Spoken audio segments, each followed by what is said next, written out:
Shivkranti TV news अन्याय, अत्याचार, बेकायदेशीर कृत्य करणाऱ्या विरुद्ध शोषित पीडित न्याय देणारा एकच आवाज. Shivkranti TV Dinbandhu news. संपादक सत्यशोधक शंकरराव लिंगे. 73 87 37 78 0. त्यावेळेस आषाढीमध्ये इकडे असतं, नाथ आमची षष्ठी असते त्यावेळेस आपलं पैठणला असतं आणि त्यानंतर आळंदी या ठिकाणी सुद्धा असतं द्वादशीला संजीवन समाधी सोहळ्याच्या कालावधीमध्ये. तर अशा प्रकारचं अधिवेशन हे आपण 2008 पासून या चारही ठिकाणी घेतो आहोत. जवळजवळ हे 20वं अधिवेशन संपूर्ण महाराष्ट्रामधलं आहे.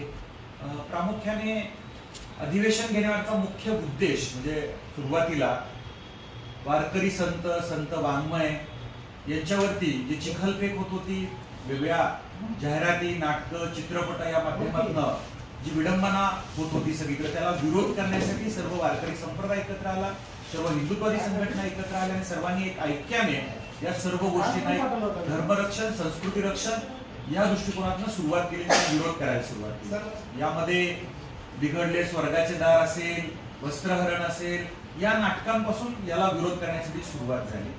त्याचबरोबर महत्वाचा मुद्दा म्हणजे सर्व वारकरी संप्रदायाच्या हिंदू बांधवांच्या श्रद्धांवर घाला घालणारा अंधश्रद्धा निर्मूलन कायदा जो महाराष्ट्रात येऊ पाहत होता, त्याला सुद्धा अगदी प्रत्येक वारीच्या कालावधीत असेल, प्रत्येक तालुक्यामध्ये असेल, जिल्ह्यामध्ये असेल, राज्यामध्ये प्रचंड प्रमाणात त्याला विरोध केला. हा कारण केवळ नावासाठी अंधश्रद्धा निर्मूलन कायदा होता, हा हिंदूंच्या श्रद्धा निर्मूलन करणारा कायदा होता. ही दुटप्पीपणाची भूमिका लोकांसमोर उघड करण्यासाठी प्रामुख्याने सगळीकडे विरोध केला आणि त्याला संपूर्ण राज्यामध्ये विरोध झाला. मंदिरं ही सरकार नियंत्रण मुक्त होऊन ती भक्तांच्या ताब्यात असली पाहिजे, हा एक महत्वाचा मुद्दा. आणि सगळ्यात महत्वाचा मुद्दा म्हणजे की अशा प्रकारे जी देवता, संत वाङ्मय याचा अपमान होतो, विडंबना होती, अनादर होतो. तर या दृष्टिकोनातून महाराष्ट्र शासनाने ईशनिंदा कायदा करावा, ईशनिंदा विरोधी कायदा करावा अशी मागणी या अधिवेशनाची प्रामुख्याने आहे. त्याचबरोबर साधारणपणे नियमानुसार बघितलं तर कुठल्याही मंदिराच्या, तीर्थक्षेत्राच्या परिसरामध्ये कमीत कमी 100 मीटर अंतरावरती कुठल्याही प्रकारची मद्यमांशी दुकानं असता कामा नये.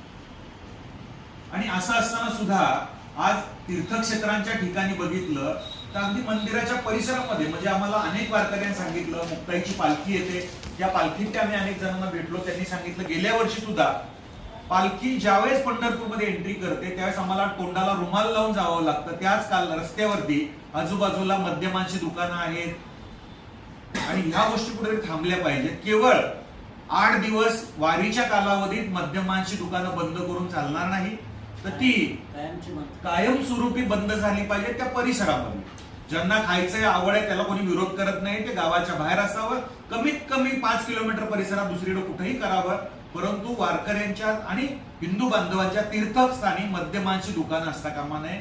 ही मागणी आपण करतो आहोत. काही अंशी या संदर्भातली जागृती झालेली आहे, सुरुवात झालेली या संदर्भात. दुसरा महत्वाचा मुद्दा की या संदर्भातला ईशनिंदा कानून कायदा हा यावा, ही आपण यामध्ये मागणी करतो आहोत. आणि या अधिवेशनातला एक प्रमुख महत्वाचा मुद्दा आहे की वारकरी संत, हरिभक्त परायण जी आमची मंडळी आहेत, आपल्या बांधवांना जागृत करण्यासाठी सप्ताहामध्ये असेल किंवा अन्य कार्यक्रमांमधून एक जागृतीसाठी लव जिहाद काय आहे, हिंदू बांधवांचा धर्म श्रेष्ठ कसा आहे तो सोडून जाऊ नये, धर्मांतरित होऊ नये, त्याचबरोबर धर्मावर होणाऱ्या आघातांबद्दलची जागृती असेल, नक्षलवाद असेल, आतंकवाद असेल, हिंदू धर्मावर होणारे आघात असतील, या संदर्भात जर जागृती करत असतील तर ते घुसखोर कसे होतात.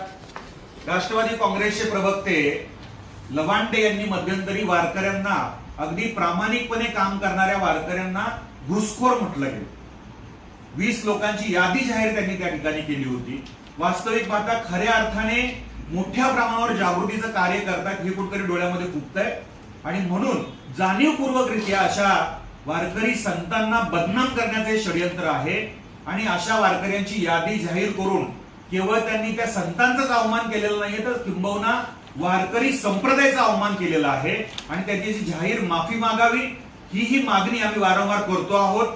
आणि अशा सर्व या वारकरी संतांचा सन्मान आम्ही या अधिवेशनामध्ये जाहीरपणे करतो आहोत. हे कुठल्याही प्रकारचे घुसखोर नाहीयेत, हे हिंदू धर्माचे वारकरी संप्रदायाचे अगदी अग्रस्थानी असणारे श्रेष्ठ संत आहेत आणि यांना एवढीच जर काळजी या लबांडेंना आणि त्यांच्या मंडळींना, तर आमचं जाहीर आवाहन आहे की वारकरी संप्रदायामध्ये खऱ्या अर्थाने जी घुसखोरी झाली त्याच्याबद्दल बोलून दाखवा तुम्ही.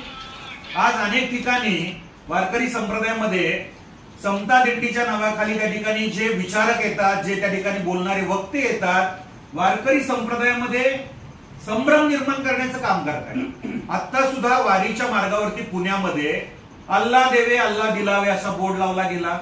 तुमची जर खरंच प्रामाणिकपणे इच्छा आहे, तुम्हाला खरंच वारीचं आणि पालखीचं स्वागत करायचंय, तर तुम्ही संप्रदायाच्या अनुषंगाने वचनं लावा ना. तुमचा स्वतःचा धर्म कशासाठी त्या ठिकाणी आणताय?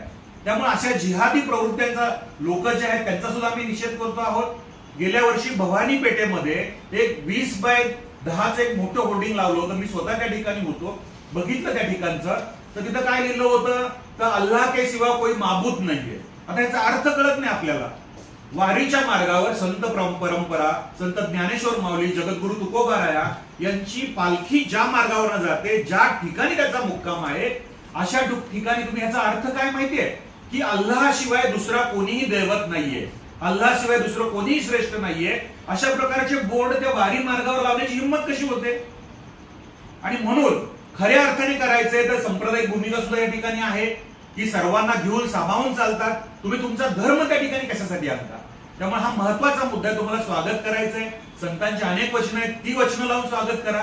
तुमच्या धर्माची वचनं आणून जाणीवपूर्वकरित्या धार्मिक तेढ निर्माण करण्याचा प्रयत्न केला जातोय.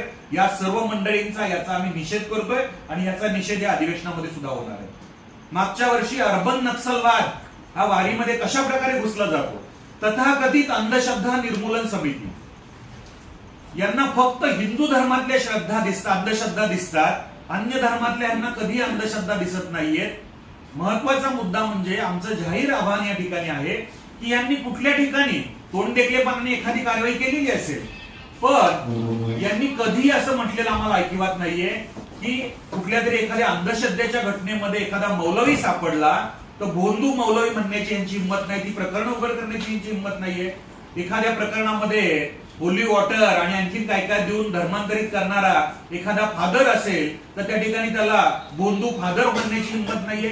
प्रत्येक ठिकाणी एखादी घटना घडली, मग तो मुस्लिम असो ख्रिश्चन असो, त्याचं नाव, टायटल, टॅगलाईन काय, तो बोंदू बाबा पकडला. ज्यावेळेस आम्ही बातमी खाली वाचत होतं की तो एक अब्दुल आहे किंवा कुठला तरी आणखीन कोणतरी आहे.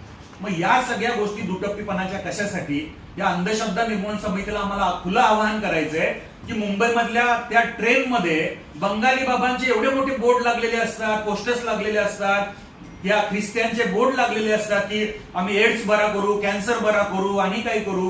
बंगाली बाबांच्या बोर्डमध्ये मूठ माती करू, प्रेम प्रकरण जुळवून देऊ. खुल्याम अंधश्रद्धेचा प्रचार प्रसार होतोय. या ठिकाणी अजिबात तुम्ही तोंड उघडत नाही, पण हिंदूंच्याच कुठल्याही सणवार उत्सवाला हे सगळं करता. त्यामुळे या अंधश्रद्धा निर्मूलन समिती जी सरकारच्या अंधश्रद्धा निर्मूलन प्रचार प्रसार कमिटीवर सगळी मंडळी आहेत, ती टीम सुद्धा बरखास्त करावी अशी आमची मागणी ह्या अधिवेशनाच्या माध्यमातून राहील. त्याचबरोबर